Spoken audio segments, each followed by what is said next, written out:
Uh, Welcome to the Les Reeves Lecture Series. The speaker that was going to speak here, Mark Wethington from North Carolina State, J.C. Ralston, will be here next month for the December talk. I usually do the last of the year, but we switched because he had a conflict. He was actually in Southeast Asia, going to be in Southeast Asia, and couldn't make it. Okay, we're going to visit with you a little bit. I don't have any idea why I put that title on it, and I'm trying to fit a talk to a title. And actually, this is an art display of pieces over at the Centenary College, and there's 12 pair of these all around the campus, and they are cast iron, and they are galvanized, and they are about borders and barriers between people. So I had a real good chance with Janet to visit with just about every one.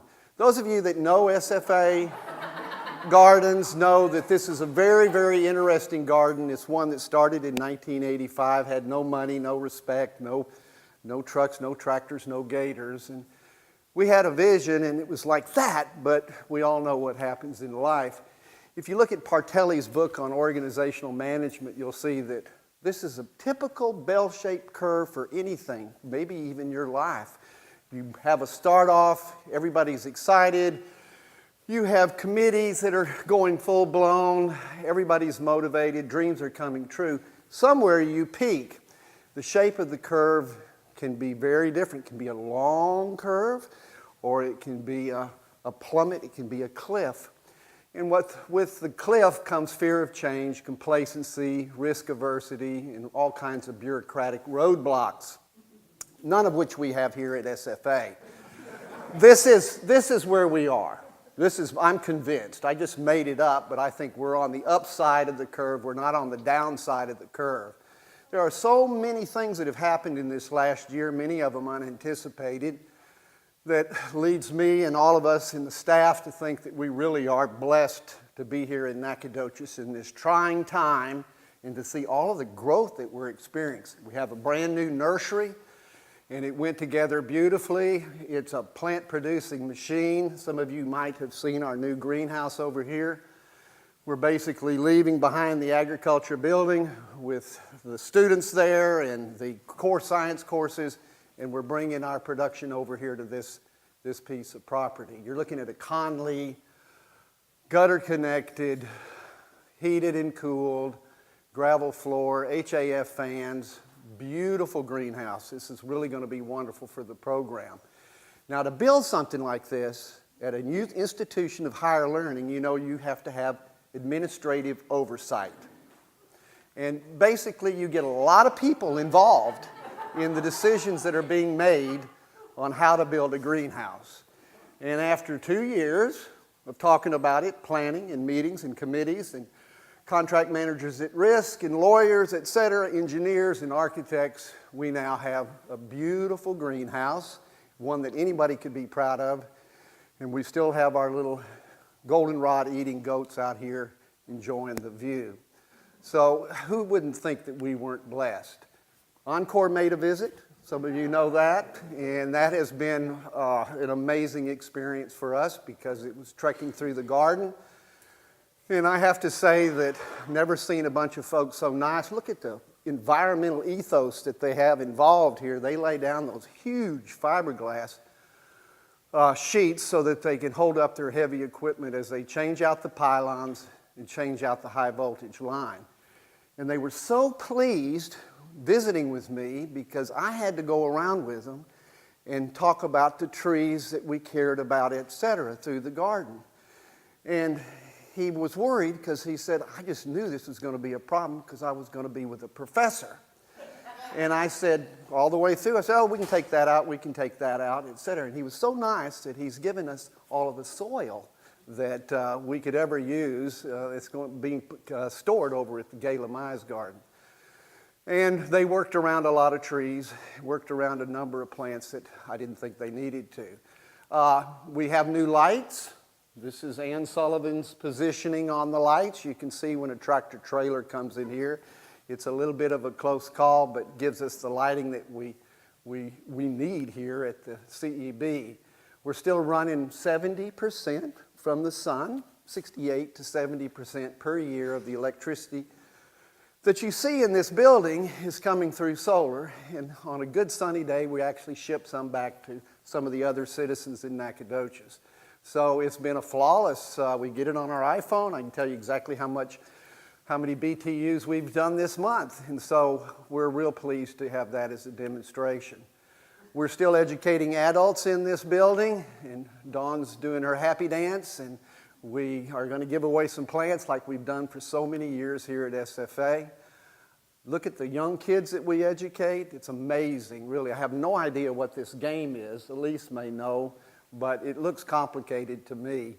And we see a great deal of outdoors. This is our Wild About Science, which is going on right now. An amazing number of kids, volunteers, docents, and involved in overly concerned parents in many cases. We still have a Little Miss Princess Tea Party, and this continues to be kind of epic. Each one of those are about $4 each. Is that right? And I thought, why don't we replace them with paper floral cups and we can save. Boy, that didn't go over at all. It's an expensive little thing because we give away the teacups, and by the time you're in high school, you could have a whole set, I guess. And we've added a puppet show this year. There's Cheryl Boyette, and this was kind of amazing to me. I want everybody to know I was kind of against the Little Miss Princess Tea Party, primarily because I didn't think it was education. And I kind of forbid it, but they did it anyway. That's Elise and crew. And I noticed that the president's granddaughter was coming to it. And so I thought, brilliant idea, let's continue this program. So this is actually a little puppet show. It is quite complicated. There's Elise manning her puppet, and they had major scripts here. I have no idea what the goal was, but look at the young lady in the middle. Oh my God, she was stunned. A lot of the people up here are saying, gosh, we paid a lot of money for this. We could have gone to the movie. But really, really cute. We should always appreciate that our youngest citizens they're kind of a bridge to heaven. Sometimes the path is a little bit cracked. We educate undergraduate students in forestry and horticulture. That's a couple of years old on the horticulture, but I just love that picture. I just think it kind of represents the happy, optimistic, and cheerful youth that we have today. So that is a great picture. And then we teach them how to plant and get them involved in the garden, and you see a lot of that here at SFA. So we hire a lot of forestry students and a lot of horticulture students that get to touch very, very rare and unusual plants and be part of building this garden. And through all of the hardships, our plants have thrived. Our azalea collection, our Japanese maple collection, the camellias, etc., remains one of the best in the South. Our art is Sculpture for All. Dawn brought this to the program. It was really a wonderful thing. We have about 12, it's a juried show with Jeff Brewer, and we have about 12 pieces. And this is my favorite. Right? This is the one I'm trying. We normally try to buy one or have a campaign to get one, but staff has kind of vetoed it. I just think it's really dramatic. It's called Message for Mankind. And when they first put this piece there, they put it at the front of the Arboretum, just exactly where they dropped off the busloads of kids, little tiny children were getting out, and this was the first view they had, and it was terrifying to them. But life is not always a movie, so it really is all about people, folks, and we are blessed here in Nacogdoches, Texas. And my mother can't be here tonight because she's afraid she might slip, but she's 101 and she still goes and eats pancakes down at the Blueberry Festival. And Sharon is our caretaker, and my mom is the role model in my life, because anybody that's lived to 101 is really got something going. And she still gives me advice and every day. And you know how copper wire was invented? My mother pulling on a penny. She's a depression lady, a real depression lady.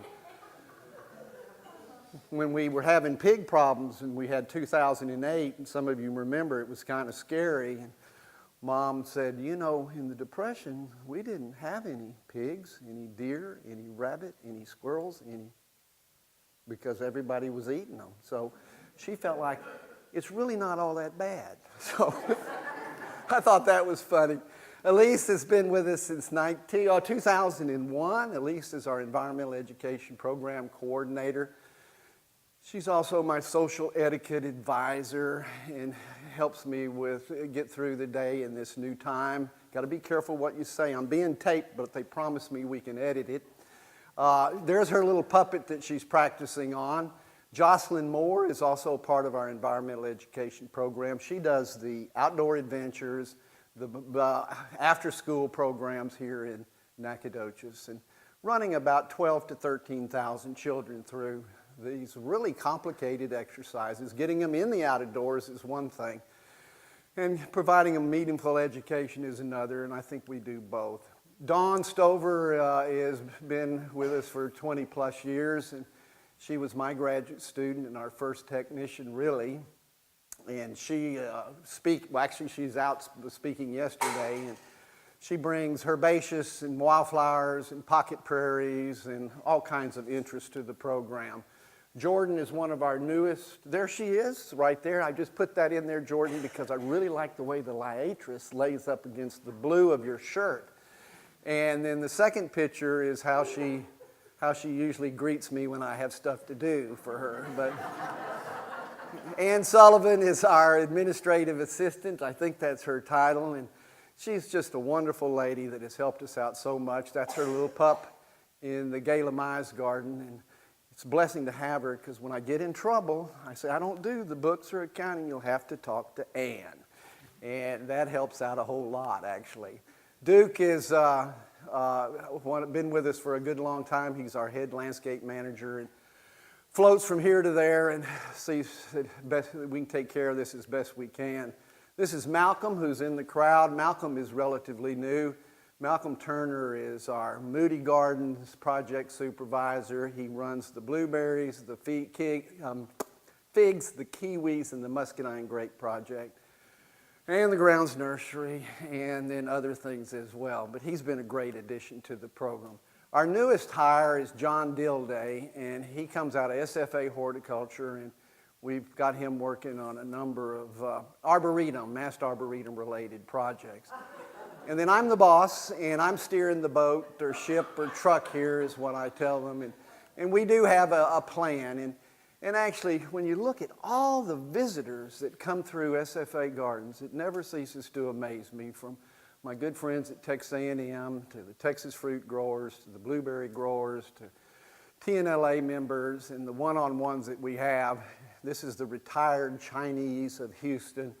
They were so glad that I could say a few words in Chinese, and they really enjoyed their time here. Small groups, our bird watching group with Cliff and Julie Shackelford, who office in the Tucker House. They're a great addition to the program. Jeff Apt has been a long-time friend, 30 plus years of the SFA Gardens, and has watched it grow to where it is today. And this was his retirement from the paper, and he's not retiring from life. He's still involved in all kinds of civic projects, but he doesn't have a deadline to make on his news articles. And we were so pleased to have his extended family there. We have wonderful seminars. Carol's not cutting herself here, grafting seminars. And then we have the plant sale, as you know. This is an epic plant sale. And it actually supports staff here at SFA. And the volunteers pull it off, and we become old hat at it. It becomes quite comfortable. Charles is wondering how Jeff Brewer is really handling that plant, is what he's worried about there. Then we have the SFA Horticulture Club. Yay! And we have annuals and perennials that they put up at the front of the place, and part of the program as well. And then we have the former students that were in your position. And so many years ago, these have been out 20 years, maybe 15 to 20 years. And These are real movers and shakers. Tim is in the Dallas-Fort Worth area. Peter Luce is still trekking in the woods. And Matt works for a huge corporation out of Austin, taking care of managing properties. And they were much more rebellious than y'all. You are the good ones. And I appreciate it. That is absolutely true. We take them out on field trips, and they are very polite, and they say thank you, and this and that, and these guys here were just running to the bar. That was it, you know.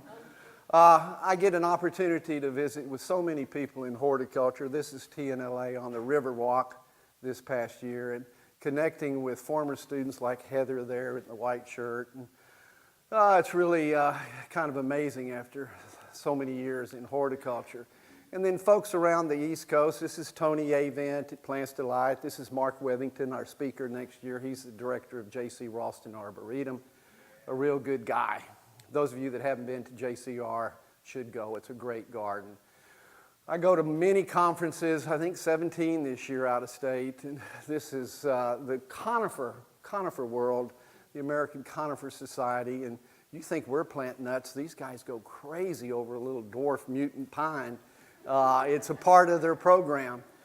This is the oldies but goodies, and this fella here is Don Shadow. That's Mike Durr, who wrote the book. Alex Neubauer is a great nurseryman. Todd Lazane is director at Tulsa. And Don Shadow is, we were amazed that he came out, but he's the father of so many plants, but mainly the one in this particular case is the slender silhouette.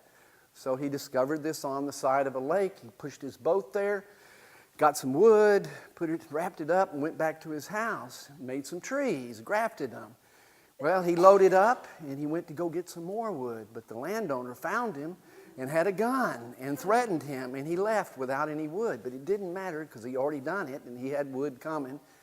And he came back later, and the guy had cut down the tree on the edge of a lake. The original slender silhouette was 60 feet tall and about 9 feet wide. So it didn't matter because a good horticulturist liberated those cuttings from that devious and vile man, is my thinking. So we end up with a wonderful circle around the labyrinth. This is Charlie Parkinson from Maryland, who's a good close friend of Don. I go back and forth to China, stand in a lot of groups. This is my main group at Nanjing. The fellow to my left is Professor Yin Yunlong, who's been here several times. There's Dr. Hua, who was here as a visiting scientist next to him.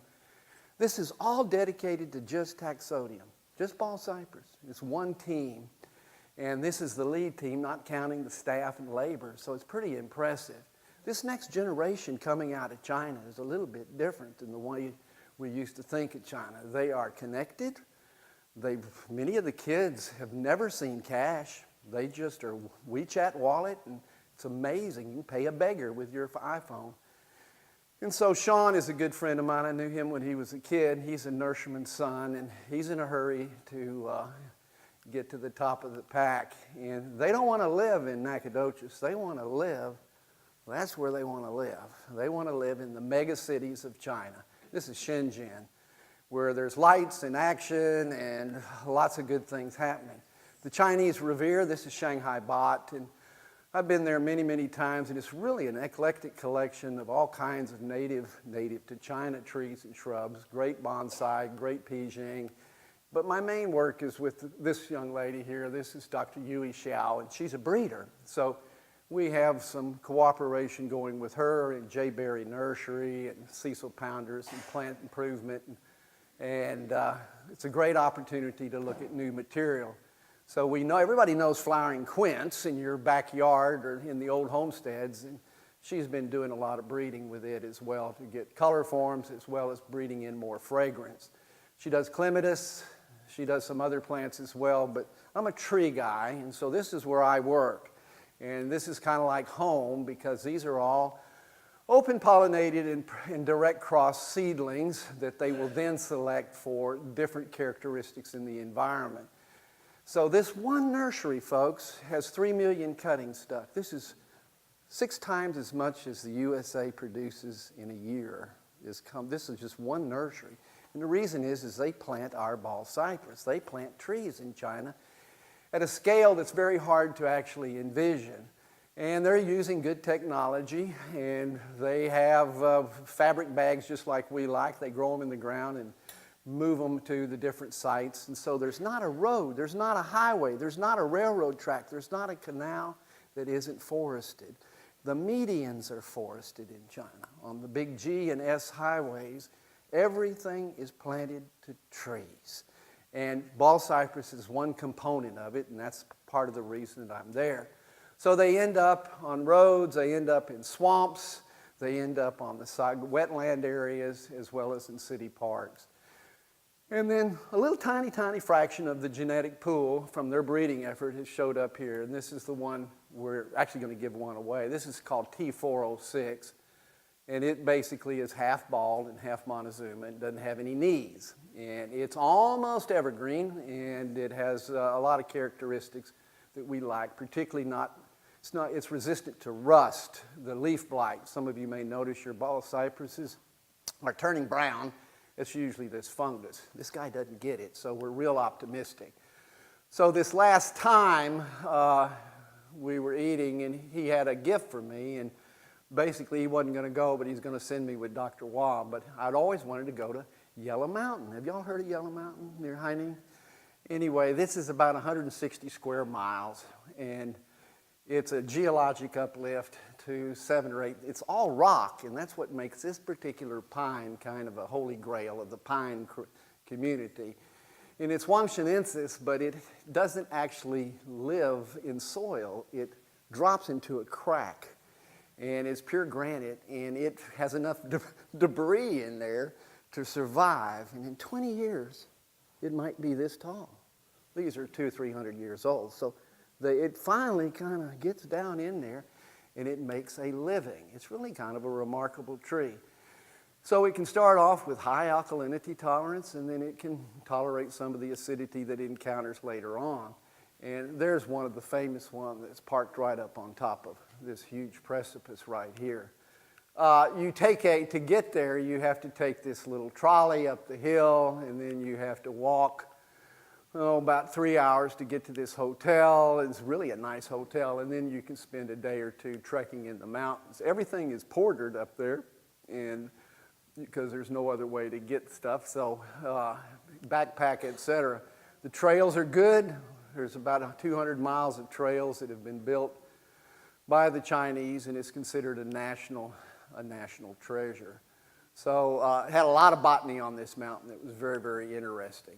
Part of the reason I was there was Hongyu. This is one of the largest horticultural corporations in the world. The fellow that owns it is 45 years old, and he's driving a Tesla. I got to ride in a Tesla and understand that there is serious money. He puts on the World Garden Show, and this is his second. And basically, that's the hotel lodging for all of the speakers that he brings in from everywhere. And I'm part of a little tiny group of American plant people. There's Jim Berry, Cecil Pounders, and Gary's not in the picture for some reason. Oh yeah, he is. Gary Knox from the University of Florida, and we're talking at a program there. And it's a TNLA outdoor-indoor kind of a convention which shows all the displays and puts the Chinese quiche on things. And for some reason, they really like little funny-looking critters, and they've got to get a picture of their beautiful child in all of these different displays. What do y'all call this? Minion. Huh? Minion. Well, I didn't know what the heck that was. I must miss that cartoon show. Is that a cartoon show? Despicable Me, okay. Wonderful displays, wonderful exhibits, and really cool plants. I don't know what happened here, but anyway, it's really cute. And just has a Chinese twist to everything. I got a kick out of the succulents in some of these. I took about 25 or 30 pictures because each one of them is kind of like crazy. You know, they have so many of them packed in there. And they have succulent society there in China where these folks will spend some serious money on the rare. It really was a fun eye-opener as far as the modern horticulture in China. Of course, old is revered, and you all know what this is? This is crepe myrtle. These are crepe myrtle stems, see, rooted. And I actually have, you can see little shoots coming out of them. And this is around $6,000. Not for the pair, there's two of them, but $6,000 each. And Jim and I were just shocked, you know. But if you're a millionaire, if you're rich, and if you have a business, that's what it's about. And this was $12,000. This is a Doug Rohde out of the mountains. I always like to know how much things cost. Now, this one is over 100. This is sweet olives. So these are giant old sweet olives out of the mountains, dehorned, and they will get them to live because they can get these old trees to live. Some of us think they're ugly because they're all dehorned and decapitated, but give these a few years and they'll have that thing pencil pruned into a beautiful specimen. And that's part of why we were there, was looking primarily at some of the genetics that's going on in China and looking for joint ventures and some opportunities for exchange. But Hongyu really does specialize in trees, in big trees, and specimen trees, and a lot of topiary and poodle plants as well. The banquet is to die for. You get to have a glass of wine before you speak, which is interesting. And then you have a closing barbecue, Chinese-style barbecue, which was really kind of good, actually. And then you jump in on an airport and get on an airplane, and before you know it, it's really rather reasonable to run around in China. And we went to the Yunnan, and I've been mesmerized by the southwest part of China for a lot of reasons. But one is I do blueberries, and so I'm with the blueberry researcher, and this is a new unit, 160 acres, and this is the first year out of 25 years that I've gone to China where I say, uh-oh, China's going to be able to grow some blueberries and make a lot of money. There's a possibility. Remember that blueberries are a USA crop. So this is protected culture. It's bag technique, and this is used with southern high bushes, and a lot of the genetics is probably USA genetics, to be honest with you. But you can really control the environment, and you can really control your production, and you can get very, very high yields on a very early crop that brings a lot of money. This guy kind of represents China to me. This is Mr. Wong, and he has a third-grade education. He has 3 Mercedes. He made his money in manganese mining.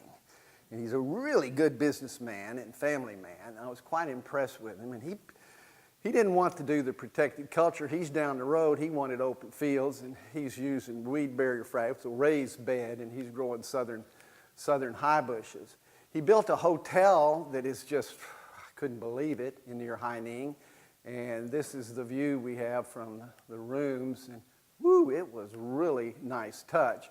So he's using hail screen, bird screen on his crop, and he's got his own brand, his own label. There were hundreds of these little stations around as they were packing blueberries. Now remember, these are very early. You can pick them with one finger and still make money because the price is so high. And the pack house was rocking and rolling. And what you don't see here very well is that they're taking chopsticks and moving blueberries into those little half-pint flats to make sure it weighs exactly right. Chopsticks to move a blueberry. They're on scales, see? Now, that isn't going to happen in East Texas, I promise you. That is not. I was shocked. Now, $12 to $15 a day, not per hour, you might be able to, do something like that. But I couldn't believe we weren't running a regular process line on these, but the money is there. So he asked me if I'd like to go to his family home, and he lived in the mountains nearby. This wasn't it. We were on the way there, and 16 generations. Think about that. 16 generations lived in that house. And we got there, and it's a typical Chinese fortress-like thing, and basically you have an open area, open to the sky, and that's the plaza, and there's a well right there. You've got a well. And so we had a wonderful dinner. We provided with some excellent cuisine. This is grilled peppers and crickets. Have y'all ever had that? That's pretty interesting. And then the real final touch is at the end of the banquet, you're encouraged to drink crocodile Quijo or Baijiu. It's a white alcohol. You take a small drink. You students, you wouldn't understand. And you have now drunk the fire of the dragon. That's what it's called, the fire of the dragon. And you take one little tiny bit of it, it's like a little medicine, and there's a little tiny crocodile that is infused into this process. So that one challenged me. That one was tough for me to get into. The crickets are fine, but the crocodile was tough. Plant excitement at SFA. This was an amazing event here. We planted these in 2011 at the Science Research Center, and I think we have one to give away. And it's serendipitous that SFA actually discovered its alkalinity tolerance and some other things, since we're an acid area. But this is a very interesting Mexico mountain sugar maple that's alkaline tolerant, fast growing, heat tolerant, and is going to make a mark. And so there's our daily central. We're bundled up for a road trip. Forget about our Dowdy there. I don't know what happened there, but anyway, we had environmental design come in. Of course, this moving trees off of campus is another issue because it's state property, and I was concerned, and we went up, and sure enough, we had to have another big meeting. And basically, what saved the project is that this really is an incredible experiment, because we're moving 50 plus to Fort Worth and 50 plus into the Hempstead area. So we'll have zones 7, 8, and 9, genotype adaptation, genotype by environment, and we'll also have a seed source for the future. So we've been keeping good data. There's Jordan helped, Malcolm's out there, Thomas, and then here comes the environmental design. They dug 200 trees in 5 days. I learned a lot about the tree digging business with these guys. And then they wire basket, and then they put them there, and then they cure them. They let them sit for a few weeks to a month to several months, and we've got 100 and some odd left out there that we're waiting for the rains to stop. And then they load them on the tractor trailers, and then they are off and running to, in this case, Fort Worth. So we have a project up there. And so there's the poor tree saying, why am I in Fort Worth? pH is 8.1, 7.9. So this is like the ultimate test. But we're pretty confident from past experience that it'll do well. Malcolm is leading the charge on our kiwis. We are now in the 3rd year and can say we have gotten a 3rd year of funding from the Texas Department of Agriculture. And remember, these were planted 7 years ago, serendipitously, like so many things. Nobody had ever grown them in Texas, really. And sure enough, we've had good crops. And this is our 2018 crop on about the 1st of September, if I remember right. And we really, Jordan smiled. Everybody smiles when they're picking kiwis for some reason. And they don't smile when they're, pruning or weeding or whatever. So something about picking kiwis makes everybody cheerful. There's Golden Sunshine, there's Golden Dragon. Those are the 2 primary varieties that we're able to produce. And we have the right male. It's a male-female situation. They're dioecious, and as a result, you have to have the right male. It's not just any male. It's got to have timing. And there's Golden Dragon data, and basically we've had fairly good crops. We lost some, and we think it might be related to chilling hours in the winter, because it looks like there's a correlation there. It may not be. And the yields were about a pound per square foot in our best year, which is 40,000 pounds an acre, 43,000 pounds an acre, times $1.50 wholesale. Do the math, students, real quickly. 40,000 pounds times $1.50 a pound. That's wholesale. They're $2.99. Y'all see them at Sun Gold in the grocery store, $2.99 a pound. Cut it in half, you're at wholesale for the producer, roughly. And so it's a potential, $60,000 an acre kind of crop. Now, it's not cannabis, young people, but it's pretty good in terms of horticulture. So I'm thinking, whoa, our average weight was 90 grams. Golden Sunshine, we had our first crop, but we hand pollinated. We actually had pollen flown in from California, and we hand pollinated, and that may be the future. It takes about $1,000 to $2,000 to buy the pollen for an acre. You can blow it on with a little ATV, or you can actually spray it on. And you can get good yields. More seed, more fruit, bigger dollars is what it boils down to. I love customer surveys, and basically I like this one the best. I don't like kiwi, but this was okay. So that probably means it's really good. You know where this survey came from? Texas A&M student. There is no SFA student that would write anything that atrocious. But anyway, our survey of 100 and some odd folks showed that we have 5% that had never eaten them, which I think is interesting. And the average rating was 8.75 out of 10, where 10 is, it's, oh my God, I got to have more, and 0 is, throw this away. 70% thought it was okay to eat with the skin on, because it's smooth skin. And 62% preferred the golden over the green. 95% said they would buy goldens at the grocery store. Some of them added, depending on the price, which I think makes sense.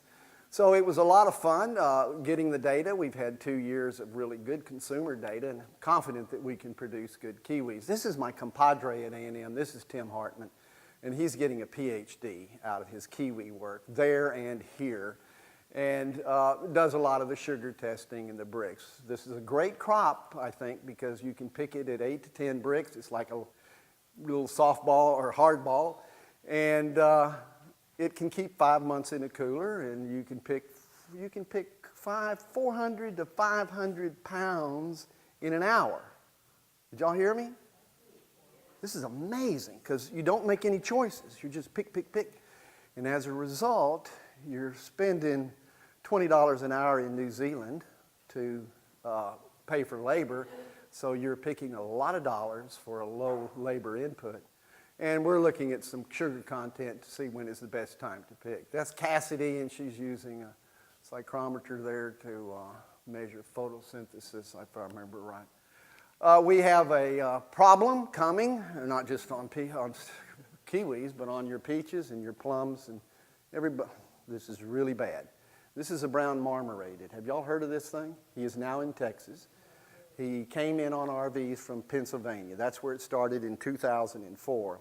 He's not a normal stink bug. He is very easy to tell because of the white markings on his antenna and on his feet. And this guy has no predators, and he gets completely out of control. And in the winter, he wants in your house, and he wants you out of the house. And it's really a bad insect. So he is now in 6 or 7 counties in Texas, and he does a tremendous amount of damage because he just pokes his little proboscis through the skin, and that skin area and the flesh deforms and gets crusty and kind of like a little bone in there and destroys your crop. And so it's in Alabama in a very big way, and it's a big problem. And then the new insect, and these are both Chinese, this is spotted winged Drosophila. SWD is also in Texas, real hard on blueberries. So we have new insects, and we've always had scale, but kiwis do need a scale program, which is pretty easy. We have a program at Moody Gardens. There's Allie on top of our little Kubota. We have 2 acres of salt-resistant, hurricane-resistant stock. And so we're looking at new plants, and we have a number of graduate students on that. And been kind of amazed because we've been at it for 3 years and haven't had, the water has lapped, and we're only 4 feet above sea level. This is, if we have a hurricane, this project is quietly over, just in terms you can't deal with that kind of salt level. So this is looking at primarily the wind issue. So there are a lot of trees that can deal with salt, eucalyptus being one, but the wind is really tricky. Ball cypress do great, particularly these hybrid clones, and this is how you have to prune them. I learned this in China. They basically prune them every winter to a stick, and after 3 or 4 or 5 years, they stiffen up and are able to deal with that ferocious wind. It doesn't take that long, and before you know it, you actually have a tree that is kind of acclimated to those high wind conditions. And we do apply mulch and take care of the weeds and then get growth measurements. Our little plum has been a surprise. I thought maybe the parent Guthrie, which is a Chickasaw, would give us some salt tolerance. And boy, it's stood up well there. 21 different varieties of palm species. This is Washingtonia, and some of these are going to go away with a hard freeze. We haven't had one, but eventually that will be a problem. And there's Dr. Taylor and Dr. Wagner in biology looking at one of their research projects with hibiscus hamabo. Some of you know sweet olive. I have some good news on sweet olive. I've always loved this plant. It's called gui hua. It lives to be 2,000 years old. It's a traditional Chinese flower. There are festivals all over China associated with sweet olives, primarily because of the fragrance. This is the one in the Purple Mountains near Nanjing, and it's thought to be about 1,400 years old.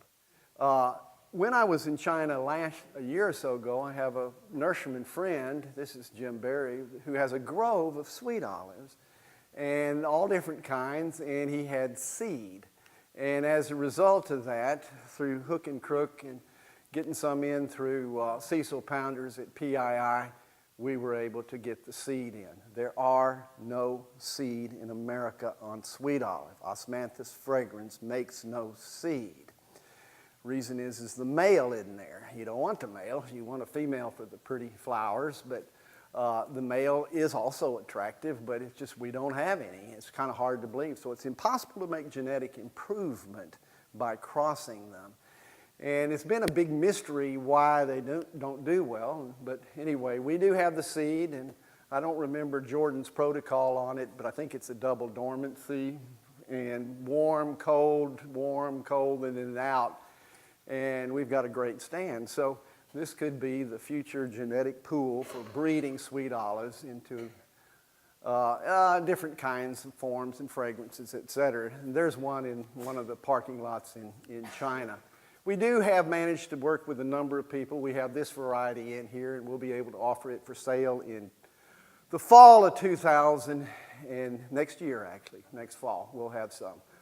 And root's easy, and it has beautiful tips on it. And this is Shinan Guifei, and this is another holy grail that is coming out. And we just got this in. We have one plant, and it just kind of like when you're 70 years old, you know, you're thinking, oh my God, I'll be 100 before this thing has any numbers.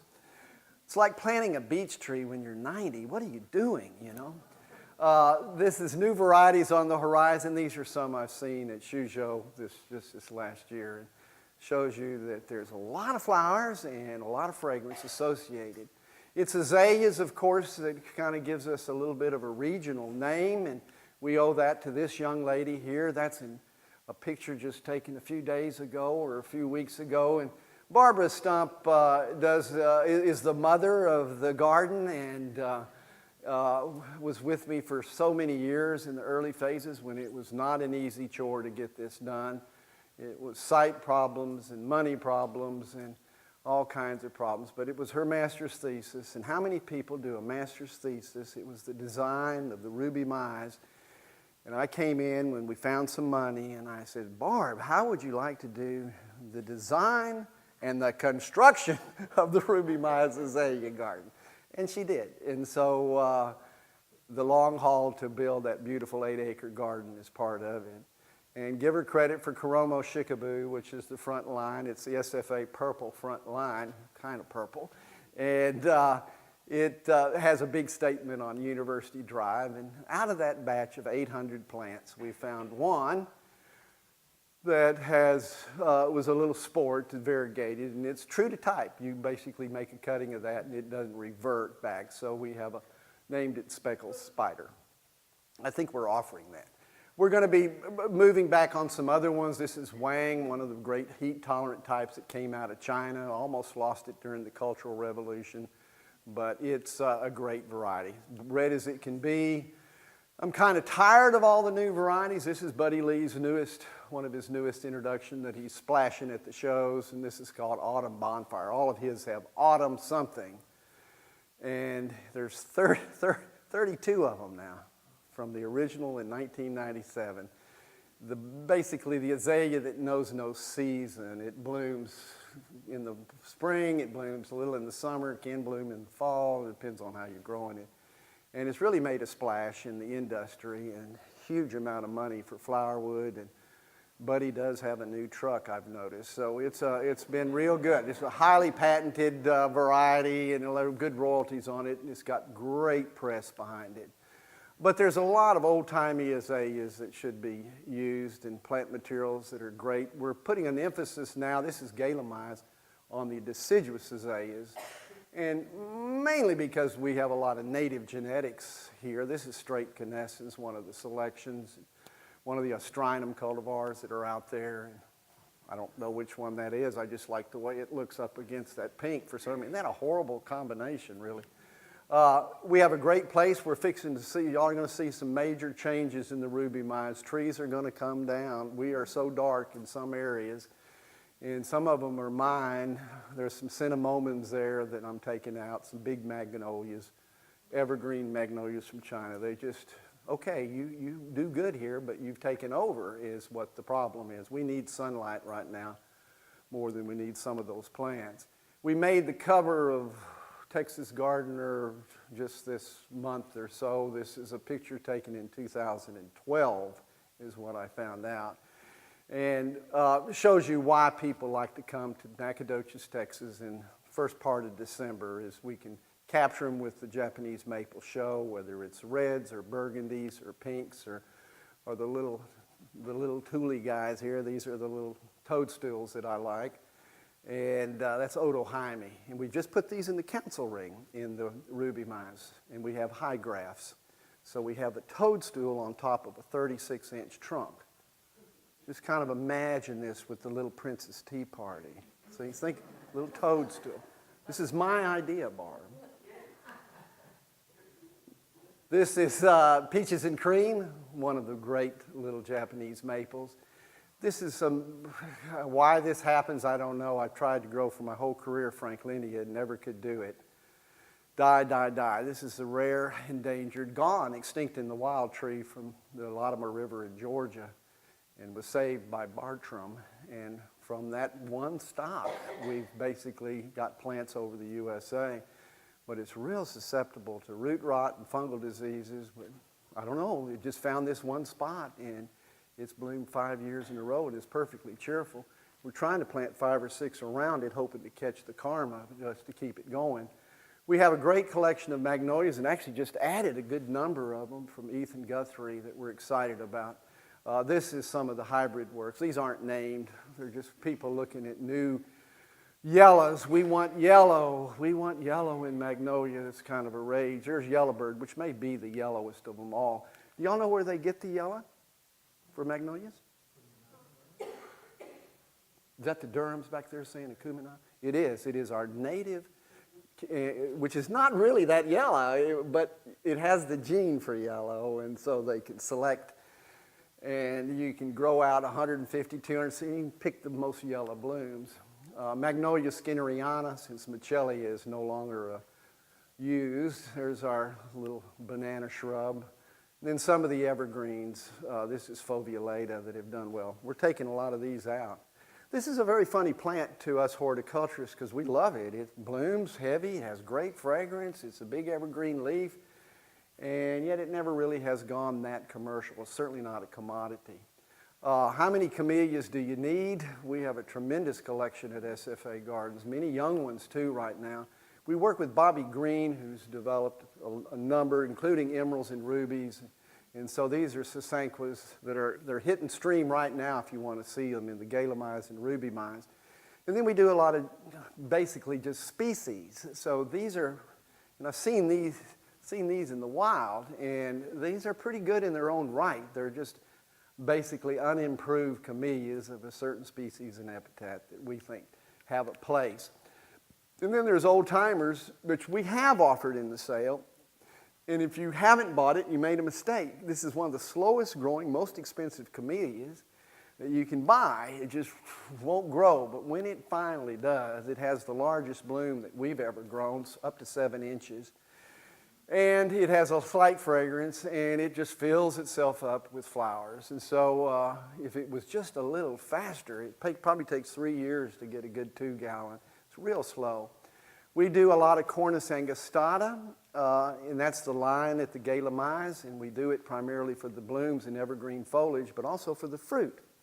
So it has a very edible and tasty fruit. I don't know about how tasty it is, but it is an edible fruit. Alysia mexicanum, which is the anise from Mexico in the Arboretum, was in fine show. And we love some of the new variegated forms of shrubbery like Calicarpa duet and the Pittosporum heterophylla, because if you're in a dark spot, it's nice to have a splash of white. This is a brand new plant. Some of you may have seen it in the gala mines. This is Calicanthus, which is our burgundy spice variety of our sweet shrub. So a native plant that has purple foliage and really can be a nice big shrub. We do a lot of oaks. Is there life after live oaks is our philosophy, and that's in the arboretum there. And you can see Germana, which has one of the larger acorns. And then I'm pleased to say that Dawn has been able to root this little rare guy. This is called Grandview Gold. It's a live oak with bright yellow new growth on it. And so we're going to be grafting as well as rooting it. This is Hypoleucoides from Mexico. We're at 30 varieties from Mexico, 30 species from Mexico right now. And the big surprise, of course, is that most of the Mexico varieties do rather well here. So they have the hardiness built into them. This Dawn brought Gaillardia aestivilis out of Louisiana, and basically it's at the PNPC landscape, one of my favorite Gaillardias. And of course, we've always worked with Gaillardia aestivilis variety Winkleri, the endangered counterpart from Texas, southeast Texas, only known from 2 or 3 little colonies there. If you haven't bought one of these in our sale, you should. This is a great vine. This is about 12 years old, and so this Thunbergia is variegated. And then every winter, in one hard freeze, you just knock it off and drag it away, and it just stays in the ground and comes back rather cheerful. Dawn saved anemone Alice Staub, which we had lost, and it ended up in Janet's garden. And this is a great anemone that should be used more.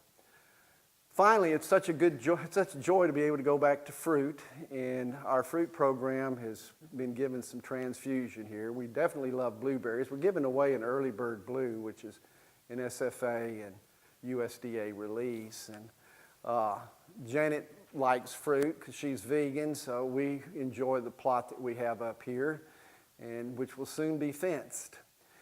75 of these are going in. These are called smart pots for the horticulture students. Some of y'all may have seen these at TNLA or some of the shows. And they're around $3 each for a 20-gallon. No, $4 each for a 20-gallon. And we're going to be looking at growing blueberries in containers using the Southern High Bush genetics because it's a small bush. And we'll put them over there as well. But won't that be pretty? Purple, SFA purple. I said, do you make them in colors? And he said, yeah. I said, I want purple. And sure enough, there it is. Malcolm takes care of the muscadines. We have, gosh, that's a wonderful collection of muscadines. We have a lot of problems with deer and birds and two-legged people. So we're not happy about this because I have caught them, and I say, you can have a few to eat, you can, browse, but then there they are with buckets, and that's not what we want. So we'd like to get some yield data, and we're having some trouble. So what we do is high, medium, and low. I walk through before they're ripe, and I just say, oh, that's loaded. It's not as good as actually getting weights. But we work with Mississippi State, we work with the University of Georgia, and we're trying to work with the University of Florida, but it's hard to get their material. Everything is intellectual property now, all totally different than when I was a student in horticulture or 20 years ago. Really, university material was not that proprietary. Now it is. And it's very serious business because it could mean a lot of money. That's what they say. I'm not sure on a muscadine. This is our fig collection over at the Arboretum. I think we have 60 varieties there. It was a tough year with that hard freeze we had in January, 2 nights at 10, but we did get some good production. Finally, on the fruit end of it, this is what SFA has. We got to make a few replacements. I don't know if you know this, but we planted over 120 pecans, I think about 16 varieties. And we used a map from 1939, aerial map, that showed the old pecan orchard. And we took it to GIS, and we laid out the new one, and we picked a spot, and we planted exactly where there was pecans planted in the 1920s. Does that make y'all proud of us to figure that out? Nobody cares. But I like that idea. So we've got a steel T-post, and we've got a chicken wire tube because of those darn deer problems that we have here, and pigs as well.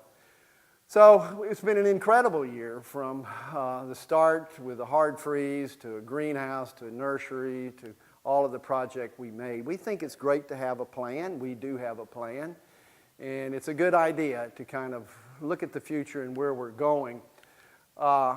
There's a lot of people that get excited in university and government environments right now. There's a lot of people that have feelings, and you really need to know in my business, in our business, is what's smoke and what's fog. And actually, this is smoke in China, and I'm fixing to be run out of the airplane.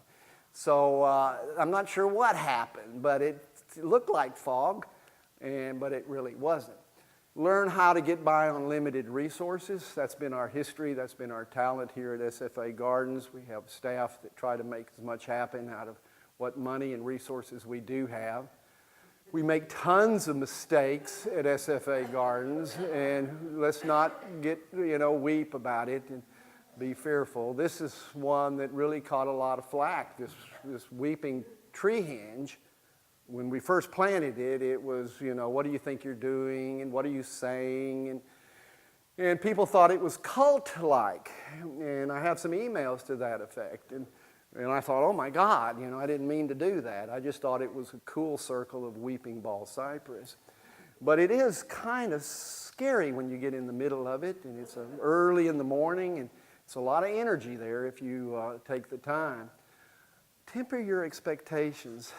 This is a real picture taken in Tennessee of a plant that y'all haven't seen, no one has seen, and I'm showing it anyway because we'll keep it secret. This is Denny Werner, NC State, his latest release. It's going to be named Flamethrower.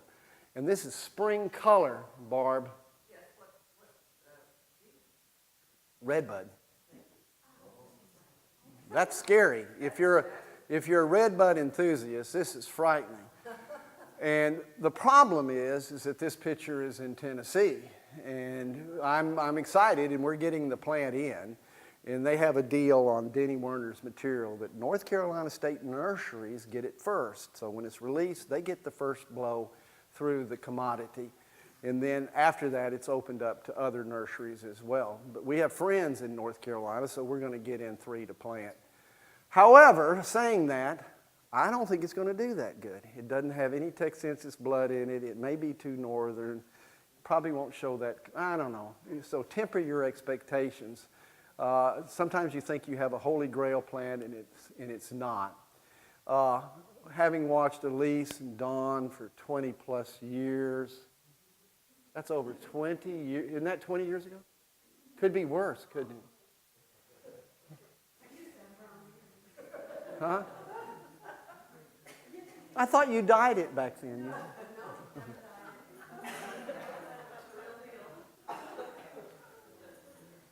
Gosh, that's we were trying to build a pavilion back then, weren't we? That's a long time ago. So it's pretty obvious that we've kept the talented people here to educate our youngest citizens. The one lesson I've learned recently is that you should never, ever complain. I've complained to Janet about my new grandbaby being so spoiled by all the family members. And basically, this is what I have learned is that was the wrong thing to say. Thank you for your time. Any questions? Yes? For the pecan project, are you doing it specifically in Pecan Park? Yeah. Okay, exactly. so all those new seedlings are with us. All those new ones, all the others are on SFA project. Are you working on a new then GIS map for the area? Already have it. Cultivating about it? Yeah, already have it. Clayton Collier, who's with Hydrex, is the one that helped us put that together. He actually has that whole thing up on the web if you want to see where the different varieties are. However, saying that, Murphy's Law, we planted and planted and planted. Each one of them had a label, and I went around, and I was making a map, and one of our helpful volunteers from a faraway area over there where we were planting brought me a handful of 8 labels. And he said, I didn't want them to girdle. And I said, I didn't get them mapped. I didn't know what was what. So in 10 years, probably in 10 years, I'll be able to see the pecan on the tree and then change the map. And you think that's going to happen? Any other questions? Thank y'all very much. Okay, Jordan.